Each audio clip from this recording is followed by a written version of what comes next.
오늘 계시록 13장 11절에서 18절 말씀 보겠습니다. 이 계시록 13장 어제 저희들이 말씀을 같이 나누었죠.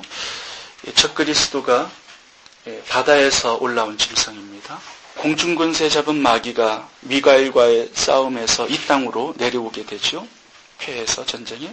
이 땅에 내려와가지고 두 가지 하는 일이 있어요. 첫 번째는 적그리스도를 만드는 일이고 또 하나는 거짓 선지자를 만드는 일입니다. 그리고 666표를 찍게 해요. 이 세 가지를 이 땅에서 행합니다. 적그리스도, 거짓 선지자, 666표. 오늘 11절을 보시면은 또 다른 짐승이 땅에서 올라옵니다. 어제는 바다에서 올라왔죠? 그건 적그리스도예요. 이 땅에서 올라오는 것은 누구냐 하면 거짓 선지자입니다. 마태복음 24장을 보시면은 예수님이 거짓 선지자들을 조심하라고 5번이나 말씀하죠. 그게 바로 오늘 땅에서 올라오는 이 짐승입니다. 이 짐승은 용처럼 말해요. 굉장히 큰 권세를 얻습니다. 이게 누구냐 하면 오늘날로 말하면 성직자들이에요. 거짓 선지자예요. 선지자는 선지자인데 거짓말을 하는 선지자예요. 마귀가 누굴 쓰냐 하면요. 하나님의 말씀을 가진 사람을 사용하지 세상 사람을 사용하는 건 아닙니다. 마태복음 예수님 오셨을 때도 바리새인, 서기관, 제사장인들, 성직자들을 사용해요. 그러니까 속는 거죠. 속는 거예요. 이 거짓 선지자들의 활동으로 인해서 이제 모든 인류가, 모든 성도들이 적그리스도와 마귀를 경배하게 되는 역사가 이제 예수님 재림 직전에 일어날 일이라고 말씀을 하고 있습니다. 어제 바다 짐승 적그리스도는 외부적인 핍박과 환란으로 교회를 어렵게 하고요. 오늘 본문의 이 땅의 짐승 거짓 선지자는 내부적인 미혹으로 교회를 타락하게 하는 사명을 가지고 있습니다. 출애굽한 이스라엘 백성들을 망하게 한 것은 외부적인 공격이 아니었죠. 내부적인 원망, 불평, 하나님을 불신임하고 믿지 못하는 것, 이런 내면적인 것으로 무너지게 된 거죠. 이 땅의 짐승 거짓 선지자들이 활동을 함으로써 사람들을 이제 내부적인 미혹으로 다 타락하게 만든다고 얘기합니다. 오늘 본문에 보세요. 17절 봅니다. 제가 모든 자, 곧 작은 자나 큰 자나 부자나 빈궁한 자나 자유한 자나 종들로 그 오른손에나 이마에 표를 받게 하고 누구든지 이 표를 가진 자 외에는 매매를 못하게 하니 이 표는 곧 짐승의 이름이나 그 이름의 수라. 지혜가 있으니 총명 있는 자는 그 짐승의 수를 세어보라. 그 수는 사람의 수니 666이니라. 이 666표를 찍는 이유가 하나 있습니다. 그것은 더 이상 회개할 수 없도록 만들어요, 마귀가. 이제 유브라데 강 전쟁도 있고 기근도 있고 여러 가지 모든 것들이 완벽하게 진행이 되잖아요. 사람들이 막 회개합니다. 회개하는 사람들이 생겨나요. 근데 666표를 받으면요, 더 이상 구원이 없다고 주님이 말씀하세요. 그러니까 회개가 불가능하도록 완전히 사단이 자기의 소유로 인을 치는 겁니다. 회개가 불가능하면은 하나님이 이 세상 역사를 끝낼 수밖에 없어요. 재앙을 막 주는 이유가 사람들로부터 회개를 이끌어내기 위해서 재앙을 주는 건데 마귀가 회개할 수 없도록 인을 박아요. 그러면 하나님이 이제 세상 역사를 마감할 수밖에 없는 것이죠. 더 이상 재앙이 필요 없게 되는 겁니다. 우리 계시록 14장 9절 10절 한번 좀 찾아보고 본문으로 돌아오겠습니다. 계시록 14장 9절에서부터 12절까지 한 분이 좀 읽어주실래요? 또 다른 천사 곧 셋째가 그네를 따라 큰 음성으로 가르되 만일 누구든지 짐승과 그의 우상에 경배하고 이마에나 손에 표를 받으면 그도 하나님의 진노의 포도주를 마시리니 그 진노의 잔에 섞인 것이 없이 부은 포도주라. 거룩한 천사들 앞과 어린 양 앞에서 불과 유황으로 고난을 받으리니 그 고난의 연기가 세세토록 올라가리로다. 짐승과 그의 우상에게 경배하고 그 이름의 표를 받는 자는 누구든지 밤낮 쉼을 얻지 못하리라 하더라. 12절 성도들이 내가 여기 있나니 저희는 하나님의 계명과 예수 믿음을 지키는 자입니다. 성도들이 이 적그리스도의 활동 밑에서 살아갑니다. 근데 669표를 앞으로 찍게 되는데 이것을 받으면 구원이 없다고 말씀하세요. 영원한 불과 유황으로 떨어지게 된다고 말씀합니다. 그것이 10절의 말씀이죠. 그래서 12절에 성도들이 인내하면서 믿음을 계속 지켜야 된다. 그걸 받지 말아야 된다. 그 표를 받지 않으면 어떻게 되냐 하면 이제 밥도 못 사 먹어요. 자동차에 기름도 못 넣고 아무 경제적인 활동을 못하게 되어 있습니다. 17절 봅니다. 누구든지 이 표를 가진 자 외에는 매매를 못하게 하니까 매매를 못하게 하는 표예요. 그러니까 이걸 받아야지만 뭘 살 수 있고 팔 수 있고 그렇게 되는 거죠. 은행 거래도 할 수 있고. 그러니까 어떻게 돼요? 성도들이 이제 굶어 죽는 상황에서 예수를 선택할 거냐 아니면 마귀를 선택할 것이냐 이 선택의 기로에 어느 한순간 놓이게 됩니다. 그런데 예수를 믿는 믿음을 지키고 이 표를 거부하고 산으로 도망하든지 굶어 죽든지 순교하든지 한 가지를 선택해야 된다고 말씀을 하세요. 어떤 우리 교회 성도님은 여기 아이스 스케이트장에 갔는데 이거 찍잖아요. 들어올 때. 그거 받지 말라고 막 아우성치는 우리 성도님 한 분도 봤어요. 그게 666표는 아니에요. 666표는 이제 마지막에 적그리스도가 나타나가지고 찍는 거지, 뭐 놀이공원이나 아이스스케이트장에서 찍는 게 그게 666표는 아닙니다.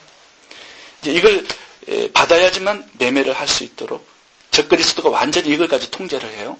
근데 더 중요한 것은 이것은 다른 것이 아니라 영적인 세계와 밀접한 관계가 있고 경배하는 것과 밀접한 관계가 있고 믿음 생활과 밀접한 관계가 있는 것이지 뭐 그냥 놀이공원에서 찍는 그런 것은 아닙니다. 이걸 받아서 마귀에게 경배하게 되는 거예요. 이걸 받지 않으면 죽어야 되는 거예요. 그러니까 이게 영적인 것과 관계가 된 것이고 믿음의 관계가 된 것이에요. 우상 숭배와 예수님을 숭배하는 이 두 가지의 갈림길에서 관계가 된 것입니다. 천국과 지옥의 갈림길이에요. 살기 위해서는 받아야 되고 이게 없으면 육은 죽어야 돼요. 그러니까 영이 살기 위해서는 이걸 거부해야 되고 육이 살려면 이걸 받아야 됩니다. 그러니까 영과 육의 갈림길이고 천국과 지옥의 갈림길이고 예수와 마귀의 갈림길이에요. 참 믿음을 가진 자는 이 표를 당연히 거부해야 합니다. 말씀을 합니다. 구약에 보면은 문신을 하지 말라는 말씀이 있어요. 레위기서에서. 근데 지금 말세가 가까움으로 문신을 다 하잖아요. 이게 666표를 자연스럽게 받아들일 수 있도록 마귀가 지금 활동을 하고 있는 겁니다. 굉장히 자연스럽게 666표를 받게 될 거예요. 그리고 거짓 선지자들, 성직자들이 나타나서 그거 구원에 관계없다고 앞장서가지고 얘기할 겁니다. 미혹을 받아서 모든 인류가 이제 이걸 받고 적그리스도를 경배하게 되는 날이 곧 찾아올 거라고 말씀합니다. 성도들도 완전히 속아서 그 표를 다 받게 될 거예요. 그러니까 배도하는 일이 전 세계적으로 일어난다고 말씀하죠. 자, 왜 그러면 이 666표를 받게 되는지 오늘 세 가지로 살펴보겠습니다. 첫 번째는 외형으로 미혹되기 때문에 그렇습니다. 외형적으로 미혹되기 때문에. 이 적그리스도가 거짓 선지자들이 참된 기독교 외형을 가지고 나타나기 때문에 다 속아요. 자, 11절을 보겠습니다. 내가 봄에 또 다른 짐승이 땅에서 올라오니 새끼 양같이, 이게 중요한 단어입니다. 새끼 양같이. 예수님도 어린 양이죠. 얘도 새끼 양이에요. 그러니까 다 속는 거예요. 늑대가 아니에요. 용이 아니에요. 새끼 양이에요. 가장하고 나타나는 겁니다. 그러니까 성직자인데 가짜 성직자야. 선지자인데 거짓 선지자야. 말씀은 가졌는데 약간 끝을 다르게 만들어요. 기독교의 참된 외형의 모습을 가지고 나타나기 때문에 다 겉모습을 보고 다 속는 거예요. 보는 것을 참 조심해야 합니다. 예수님보다 더 영광스럽게 생겨 나타날 거예요. 광명한 천사로 가장해서 나타날 거예요. 예수님의 탈을 쓰고 나타나기 때문에 그 사역을 하기 때문에 당연히 속게 된다는 거예요. 히틀러 시대 때는요. 히틀러를 누가 지지했냐 하면 그때도 거짓 선지자가 있었어요. 교황이었어요. 교황이 히틀러를 지지했습니다. 히틀러가 전쟁하러 나갈 때 거기서 안수기도 해줬던 사람이 교황이었어요. 모든 성도들이 이 교황이 하기 때문에 다 따라갔습니다. 신사 참배 때는 누가 앞장섰는지 아세요? 기독교 목사님들이 다 앞장섰어요. 신사를 참배해도 괜찮다는 거예요. 구원에는. 하나님 섬기는 데는 괜찮다는 거예요. 이 거짓 선지자들이 새끼 양같이 나타나서 말을 하기 때문에 속는 겁니다. 예배 때 묵도하는 시간이 있잖아요. 다 일어서서 천왕에게 이렇게 절을 하는 시간이 예배의 묵도 시간이었어요. 오늘날까지 그 묵도가 있죠. 예배 가운데 장로교. 예수님 당시에 누가 십자가에 사람들을 선동해서 못 박게 했습니까? 서기관, 바리새인들, 제사장들이었어요. 종교 지도자들이었습니다. 성직자들이었어요. 모든 사람들이 다 따라가지 않습니까? 예수님 못 박아 죽이는데. 앞으로 666표를 찍을 때도 마찬가지예요. 목회자들이 앞장서게 된다는 겁니다. 빌리그레함 목사님, 조용기 목사님이 앞장서면요, 다 따라가게 돼 있어요. 그래도 그때 속으면 안 된다는 겁니다. 절대로 외형을 보고 속아서는 안 된다고 말씀합니다. 두 번째, 권세 있는 말로 미혹을 합니다. 그래서 다 속습니다.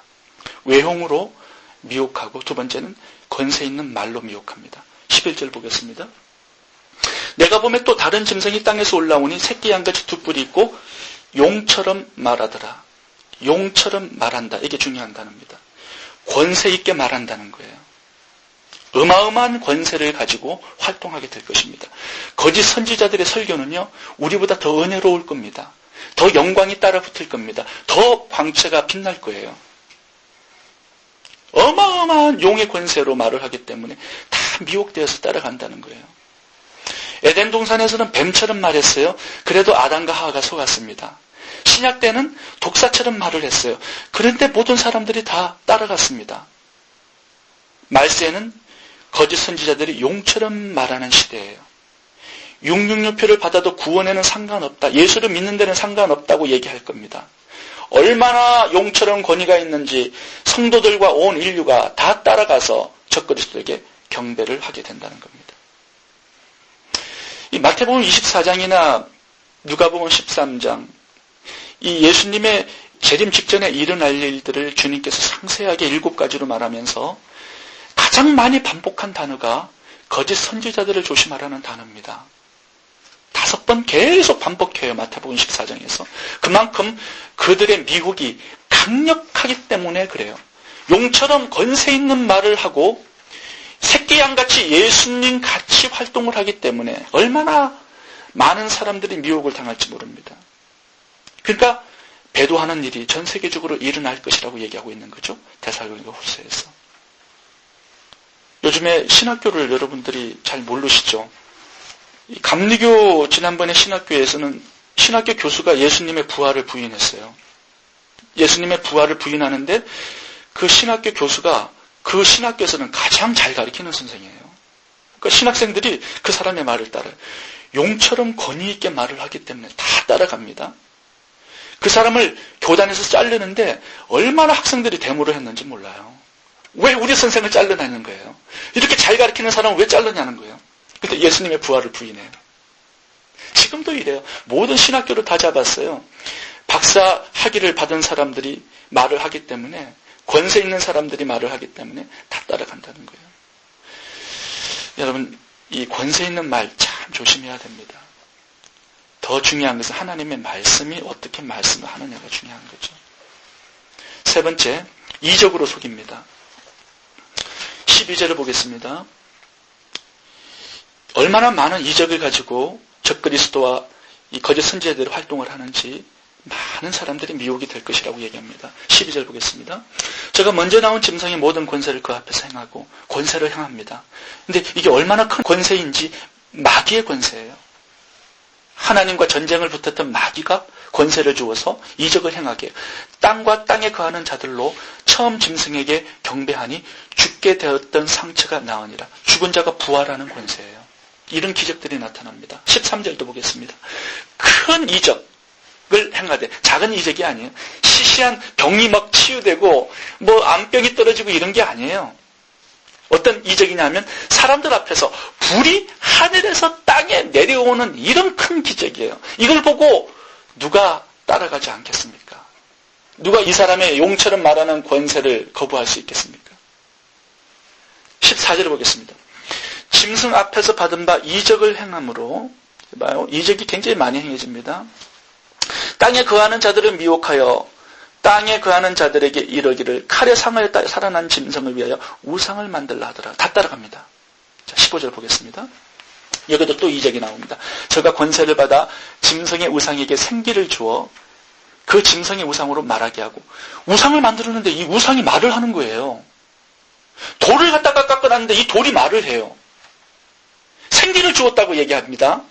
어마어마한 기적들이 난무하게 될 겁니다.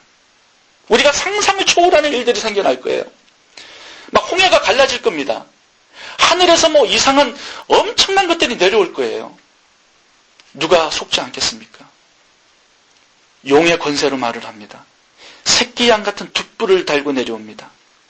생기가 임해가지고 막 말을 하게 됩니다. 막 불을 하늘에서 끄집어 내립니다. 많은 사람들이 속게 될 거라고 얘기하는 거죠. 옛날에는요, 하나님만 이런 기적을 행하는 줄 사람들이 알았어요. 근데 말세에는요, 거짓 선지자들이 다 이런 하나님 차원의 기적들을 행하고 다닙니다. 그래서 여러분, 이런 눈속임이 난무하는 이 시대에 하나님의 말씀으로 진리로 무장하지 않으면 다 666피를 받게 되어 있어요. 생명을 잃어버리게 되어 있어요. 저는 어떤 집회를 다녀온 집사님에게 이런 얘기도 들었습니다. 그 집회를 갔는데요, 이빨이 없는데 이빨에 검은빨이 새로 났다는 거예요. 뭐 그런 신기한 일도 일어나고 있어요. 어떤 분은 대머리인데요, 안수받았는데 머리가 났다는 분도 있어요. 뭐 신기한 일들이 많아요. 이제 그런 거는요, 비교도 되지 않을 이적들이 앞으로 생겨납니다. 손이 쑥쑥 나오기도 하고 쩔른 바디는 발이 막 쑥쑥 나오기도 해요. 지금도 그런 이적들이 있습니다. 앞으로는요, 뭐 그런 거는 비교도 되지 않을 기적들이 나타난다는 거예요. 사람들이요, 너무너무 기적을 좋아합니다. 한국 성도님들은요, 너무 좋아해요. 그러니까 막 산기도 다니고, 산기도 올라가는 게 기적 보려고 하는 거죠. 거기 오면은 막 모든 부흥사들이 그런 일을 행하기 때문에. 방언, 통변, 환청, 환상, 예언기도, 이런 걸 너무 좋아하는 분들이 있어요. 근데 그 사람들이요, 말씀을 하나도 안 읽어요. 그게 이제 문제예요. 이런 신비주의, 이 기적을 중심으로 신앙생활 하는 사람들은 다 여기에 걸려들게 돼 있어요. 다 여기에 걸려듭니다. 중요한 것은 우리가 진리로 이끌림을 받는 것이 굉장히 중요합니다. 하나님의 말씀을 구하는 하루하루의 삶이 되는 것이 가장 중요해요. 권세 있는 말, 이것보다는 하나님의 말씀, 이적보다는 진리. 그래서 큐티하시고 매일매일 하나님의 말씀을 묵상하면서 살아가야 된다고 말씀을 드리는 거예요. 마귀는 요한복음 10장에서 거짓의 아비예요. 이 거짓의 아비를 이기는 길은 단 한 가지밖에 없습니다. 진리를 가지는 거예요. 그래서 진리를 가지고 말세에 이런 기적과 이적과 용의 권세와 모든 마귀의 미혹들을 이기고 믿음에 승리할 수 있기를 바랍니다. 기도하겠습니다.